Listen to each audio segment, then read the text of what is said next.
Twelfth का standard जिस हिसाब से होता है उस हिसाब से आज बहुत इजी पेपर आया था और 50% चॉइस भी दी गई थी एंड सिक्योरिटी भी अच्छी थी और जो वहाँ हमारे इन्विजिलेटर्स थे उन्होंने उतना हमारे साथ बहुत कोऑपरेट किया। हीटिंग का भी अच्छा खासा मैनेजमेंट रखा था इन्होंने। नहीं कॉपी वगैरह बिल्कुल नहीं हुई क्योंकि टीचर्स ने हमारे साथ अच्छे से कोऑपरेट किया। लाइक हमें कहीं प्रॉब्लम हुई टीचर्स ने हेल्प की। सारे स्टूडेंट सेटिस्फाई जिस हिसाब से यहाँ एग्जाम से निकल के हम इनफैक्ट टाइम से पहले हम लोग निकले, इतना इजी पेपर था। अगर इस साल की बात करें तो ऐसे एग्जाम तो आगे तो उससे स्टैंडर्ड थोड़ा अच्छा होना चाहिए। हमें 50% कंसेशन मिला पेपर में।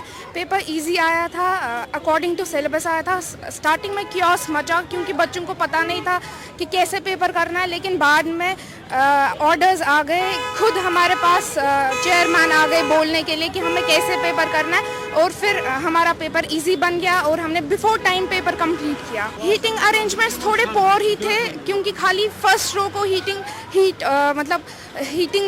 मिल रहा था और जो एंड पे बच्चे बैठे हुए थे उनको बिल्कुल भी हीट नहीं मिल रही थी। क्लास बिल्कुल ठंडा था। सिक्योरिटी बहुत टाइट है अंदर और कोई भी कियोस्क नहीं है अंदर। अच्छे नहीं, जो कि पेपर आज था वो बहुत ही अजीब सा पेपर था। उसमें कुछ रिलैक्सन का नहीं था। पेपर उन्होंने पहले सेट किया था फिर जाके इन रिलैक्सन का बताया क्योंकि पेपर जो आया था वो पुराने पैटर्न पे आया था। उसमें कोई वैसे ओपन चॉइस पेपर नहीं था बल्कि इंटरनल चॉइस कुछ क्वेश्चंस में थी। वो बिल्कुल 50% का कुछ हिसाब नहीं था, पूरे 70 मार्क्स का पेपर था। तो जो गवर्नमेंट ने कही बहुत गलत था। फिर टीचर्स ने खुद ही बोला कि ऐसे पेपर होगा। एटलीस्ट उनको पेपर में लिखना चाहिए था कि किस तरह से पेपर आएगा। ये गवर्नमेंट का फैसला बहुत ही गलत फैसला था।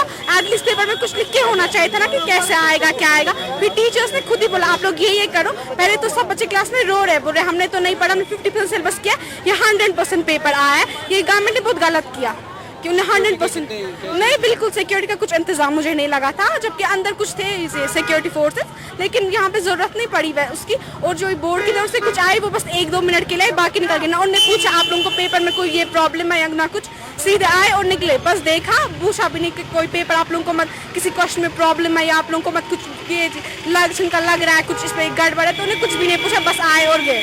बहुत अच्छा फील हो रहा है क्योंकि एक साल बच्चे के लिए बहुत बड़ी बात है।